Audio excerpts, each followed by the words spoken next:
The Indian Army, in collaboration with the SSB and Manipur Police Commandos, executed a successful joint operation resulting in the recovery of a substantial catch of illegal arms and ammunition. The operation, conducted in the general area of Khojoi Rok Nala near Sadugavi village of Bishnupur District in Manipur on April 14, 2024, yielded a significant hold of warlike stores.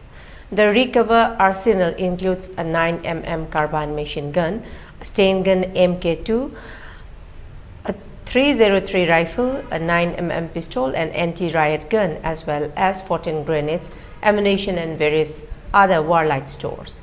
This operation was initiated based on specific intelligence regarding the movement of suspicious individuals and the presence of illegal arms and ammunition in the area. The coordinated effort between the Indian Army, SSB and Manipur Police, including commandos, ensured the success of the mission. Following the operation, the recovered items were handed over to the Manipur Police for further investigation and appropriate legal action.